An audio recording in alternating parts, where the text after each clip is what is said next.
been taking my time. I feel like I'm out of my mind. It feel like my life ain't mine. I've been on the low, I've been taking my time. I feel like I'm out of my mind. It feel like my life ain't mine. Hey everyone, welcome back to Project Mayday. These are G and Bree, and today we have Alberto Uscanga. He is 34 years old, from Milwaukee, Wisconsin, and works for Milwaukee Fire Department, firefighter, paramedic. 5 years in the business, however, 2 years with Milwaukee Fire Department. And this man's got a story for y'all. All right, Alberto. So we do ask everyone, how did you get interested in being a first responder? Well, I remember I can go back to high school when we had career day and we had a program from the Milwaukee Fire Department that came and said, hey, we've got this awesome program you should think about for our cadets. You come in, you give us some time, and we'll get you through an academy and you'll get into being a firefighter. And I thought about it, but decided I wanted to go to college, and I eventually studied medicine. College didn't pan out for me. And it was throughout my 20s where I was working different jobs. I was always that point person in the family, like being the only guy growing up in the household. As I became older and older, I was always that person that was called at any time of the day. Sometimes I was called at midnight. Sometimes it was 8 in the morning, 8 at night. Whenever I was called, I always had to go and fix it. So I said to myself, you know, you wanted to work in medicine. I've always loved being active. And as I became a new father, I got tired of working this job, that job, sometimes juggling 3 jobs. And I said, you know what? I've been helping people my whole life. I might as well get paid to do it. And started looking into that firefighting thing that I could have done in high school. And now I want to figure out how to get in. And one thing led to another, one class led to another, and here I am 5 years later from deciding to take my first class to get into the fire service. Yeah, so you and I have talked outside of this. What were you before you became, a firefighter paramedic? What was I? I was a little bit of everything. I worked in customer service, whether it was working as a barista. I worked as a bartender, serving Milwaukee's nightlife for years, off and on. I worked in sales. I worked in the restaurant industry. Almost anything I could do just to get a check and make it through. But throughout everything that I did, it was always people-centered. And one thing I was always great with was just relating and talking to people and just treating people with respect. And I think that skill of really being able to read people and understand people, that is something that you're not taught. So as a first responder, that's crucial, right? On being successful or not during your patient assessments and really rendering care. So you were a first responder with your friends and family, and then you turned into a career first responder. Absolutely. And, you and I have talked about, you wanting to have your daughter proud of you and wanting to do something that she was proud of, that she could look up to. Why did you hone in on, being a firefighter paramedic? Why was that? Well, anybody out there could be anything for their daughter, for their son. Why was that the hone in? Well, I think even beyond just my daughter, I thought about all the other children from the Milwaukee area that are looking for an example to follow. And I thought about, someone else's kid who is walking down the block and sees somebody that looks like them hop off of an engine, and for them to say, you know what, I think that could be me one day. Mm-hmm. And that was very important for me I love being from Milwaukee. I'm extremely proud of the city of Milwaukee, and specifically, being from the South Side, being a Latino, and having been through so much and still be able to make my own decisions in life where other people made the wrong choices. Some of them, the choices led to them not being alive anymore. And here I am. If I could be an example, not just for my own daughter, but for other people's kids, that was a huge motivator for me to say, if I were to attempt getting into this service, I can literally help people, but also be that example every day when I go to work. I think mentorship in your own communities, these microcultures that you represent, I mean, it's very powerful. And like you said, representing someone that looks like these populations where you're saying you have a choice, right? And first responder, that's why a lot of people from our podcast that we've talked to, that's why a lot join the military too, is the same concept of breaking the statistic and giving back to their communities.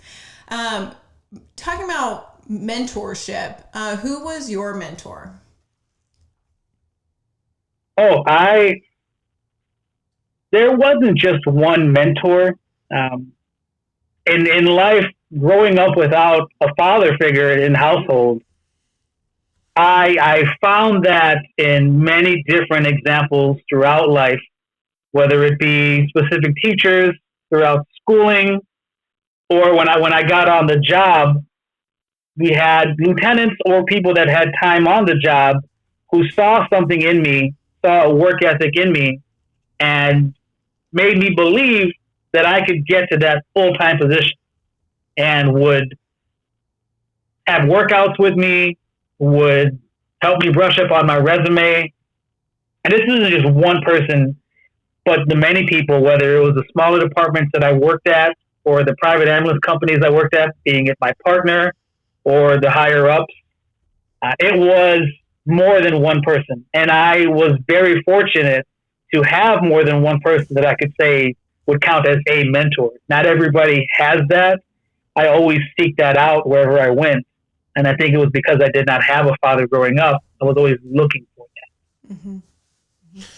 So, you've gotten attached to this. I mean, yeah, you've had multiple mentors, but you've gotten attached to this one. And, if you're comfortable with speaking about this one, talk about that one a little bit. Sure. Well, the decision to become a firefighter came with a few challenges for me. I decided to do this when I was, say, about 28, 29 years old. I had enough of working those jobs. I had a loss that was suffered in my family. And after all the things I've been through in life, I said, I now want to be a firefighter. How do I get in? And I was told, you've got to go start taking Fire 1 level classes, get your EMT basic.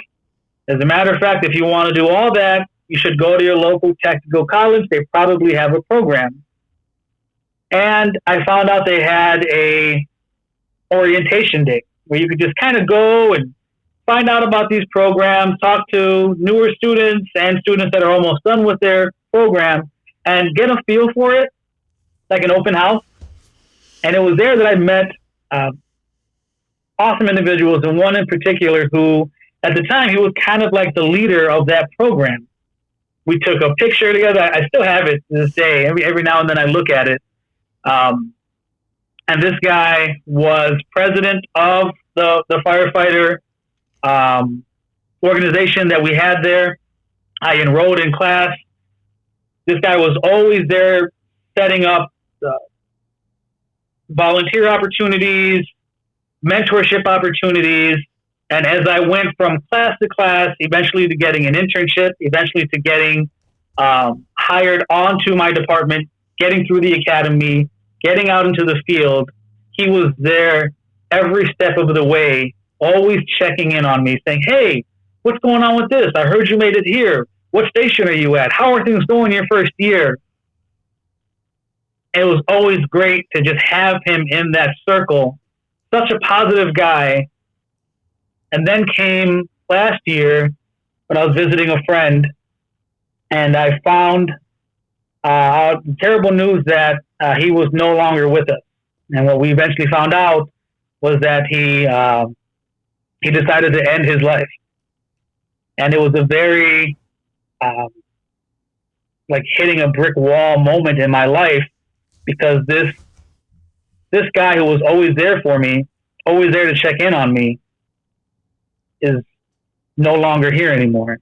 And it was a very, very tough thing to go through, and I'm still going through. I still think about him often, and that's about all I can say right now, unless there's anything else you want to know about that.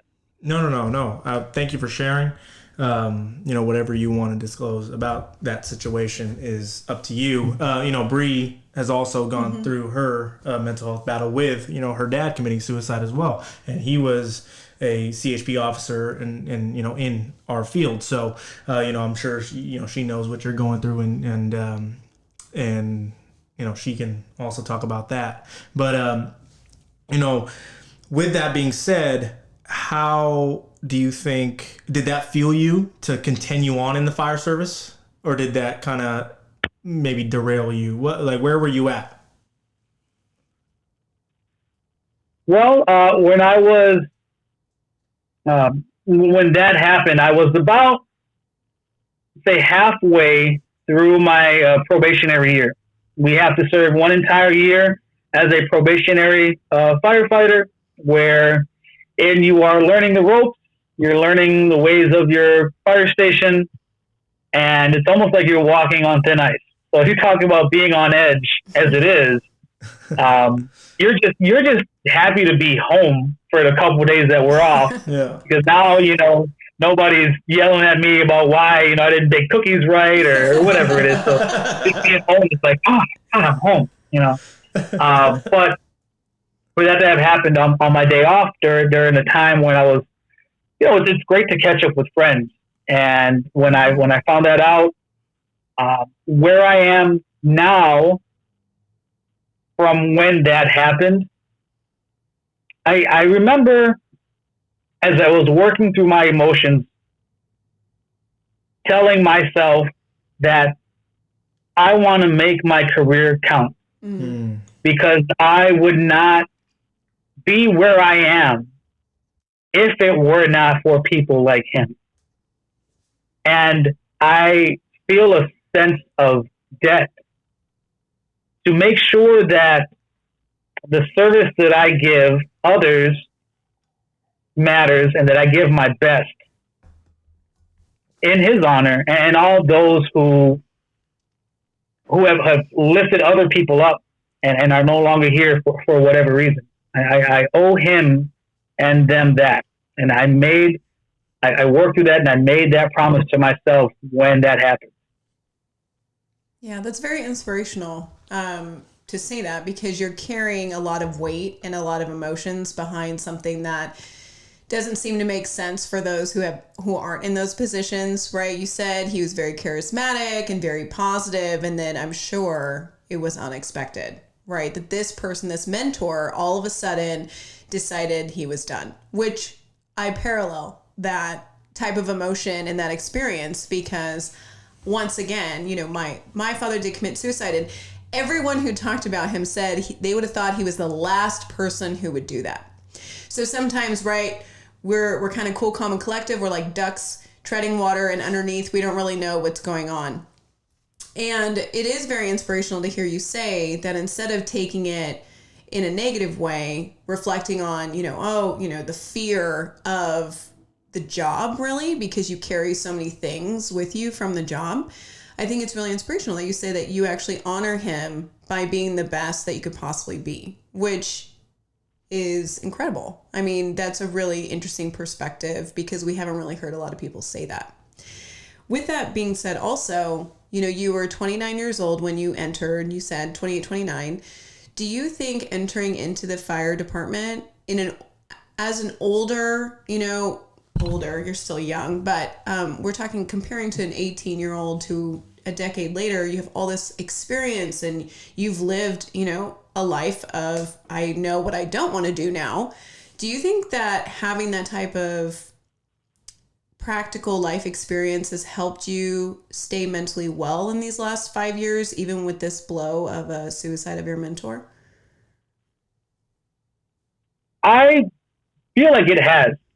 I feel like at the age I came into this field, it's almost like I was hitting the ground running. I had already been through the grind of being on a college campus and trying to figure out a schedule, figure out your assignments, and still have a social life. I was a father, so having a sense of responsibility. If I don't do what I have to do, someone else is going to suffer. Mm-hmm. And that is just a part of my, without even thinking about it, that's just who I am every day before I came into this job. And I carry that into being a newer firefighter, understanding the gravity of, if I don't do my job, this job is not getting done. I have to do my job. No oopsies or I'll try better later. It was the sense of urgency, the sense of responsibility, and the gravity of things I understood. Mm-hmm. So it didn't weigh on me as much. I knew that this is what has to be done. Because in my life before this, honey, if it don't get done, it ain't going to get done. You know? So I already had that. There's no, I can't handle this. Like, no, it's got to get done. No. That's why I'm here. No, and no, you say, your department is specific, things got to get done. So what, talking about Milwaukee FD, and congratulations, by the way, NBA Finals. We saw that out. We saw that out here in Cali. I'm sure you were very busy that night. Talking about your department in specific, so that the whole nation can hear what your department is doing different, or maybe your department is doing something that another department is doing similar, whatever the case may be. What is your department doing different, or what you think your department stands out? What is the mental health aspect of your department? So we have what we call a peer support team. So this is a team of firefighters that have volunteered to go through training so that they can be called upon should someone say they need to talk to someone. Let's say you're going through family issues, financial issues, substance abuse issues, and there is a no pressure, no obligations way that you could talk to somebody who probably has been through that in some form or fashion themselves. And they have the training to talk to you, and if you still want to, get you somewhere where you can actually get some help without having your job be threatened or affected. Mm-hmm. And that's huge. That's one of the avenues that our fire department has been there for its members. Another one has been the Ignite the Spirit, which is an organization that there are chapters throughout the country, but Milwaukee has a chapter within it where if you need help, paying for some of the mental health providers that sometimes insurance may not cover, only covers so much of, and you really need that help, Ignite the Spirit can then kick in with the funds that it raises through its different charitable events. I can say, hey, let's cover this for you. You need the help. We want to get you back where you need to be, not just for the job, but just for life. And let's get you some help. So that has been instrumental in being there for its members. And is that just for Milwaukee Fire Department, or is that for public service in Milwaukee in general? For PD? It's a Milwaukee fire, but we do reach out to other emergency responders in the area as well. So if someone is from a local fire department or police and they reach out to us, we can help as well. Okay, well, that's pretty cool. Yeah. Yeah. It's a great resource. Yeah, and when you're talking about, being Hispanic and being out in Milwaukee, all I think of is being Hispanic in Milwaukee, which is not the norm. So I have a dying question. do you feel a sense of like you're not with your pay? Like here, there's so much diversity. Mm-hmm. You know, I walk into a household, they are accepting of that. How about in Milwaukee? Well, I feel like when I pull up on scene, especially in the first in area that I serve, it's primarily a Spanish-speaking Latino community. So actually more times than not, when I come in and we find out that that patient only speaks Spanish, once I start talking in Spanish, you can feel the immediate relief, not just from the patient, but the crew, and everybody's like, huh, you know, there have been a few times if it's like 4 a.m. and I'm just exhausted, you know, I'll just kind of be standing there, you know, the initial crew is trying to figure out what's going on, and they're desperately trying to understand the Spanish, and then I'll kind of forget, and I'll go, oh, and then I'll start talking Spanish, and they go, this whole time, you spoke Spanish? I go, sorry, I'm still waking up. How many times you get called off duty? How many times you get called off duty? What was that? How many times do you get called off duty to translate? Oh, thankfully none, because I definitely would want my own overtime for that. I think it's definitely really important. That's why communities, whoever our first responders are, should reflect the communities that they serve, right? I mean, now we don't have as many issues with language barriers because you represent that type of heritage and you're able to be bilingual. And you and I have talked about that, how it's a huge advantage for you because you are bilingual also, because you can talk to different populations and really give adequate medical care. Yeah, I think that's key. No. All right. Well, we really appreciate all of your time. We kind of hit on everything here when it comes to your own mental wellness, struggles, how you got into the fire department. And truly, I think many people listening will be able to relate to you. And hopefully you'll also inspire many people just like you were inspired. But you are not done yet. So we have something called rapid fire. Oh. And G's going to explain the rules. I don't think you're ready, buddy. Rapid fire. So rapid fire is 5 questions, and you got to answer in 1 word or 1 phrase. All right. Okay. All right. 1 word, 1 phrase. I know you like. I know you like to go. 1 word, 1 phrase. All right. Yeah. 1 word, He's a 1 fireman. phrase. He can follow directions. Yeah. Okay. That's Just kidding. All right. First question.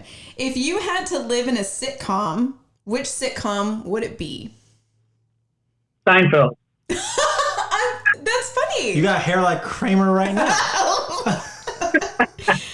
Okay, second question. What's the scariest thing you've ever done?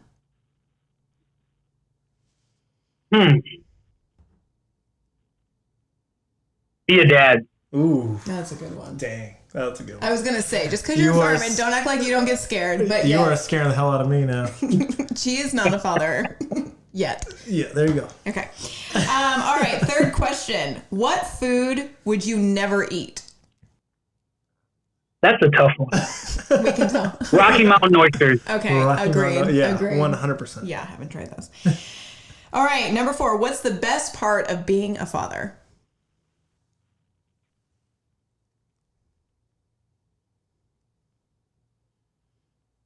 Seeing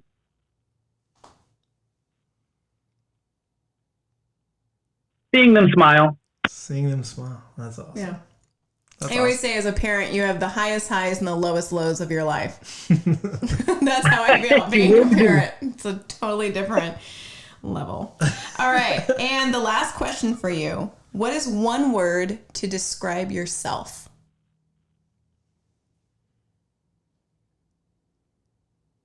Humble. That's That's always a good one. Yeah, I like that is. Absolutely. And, what you've talked about in these last, 20, 25 minutes or so is definitely humbling to the people listening and yourself to just express yourself in a way that you haven't before, on a public platform like this. And then, having your department back you. We've had to jump through a little bit of loopholes to get this on. And, you're up for it and your department's up for it. That's definitely a step in the right direction. And we absolutely commend you for coming on and sharing your story and being as fresh as it was just a year ago. So definitely commend you for that, and definitely a leader that I would absolutely follow. Alberto, thank you so much for coming on, buddy.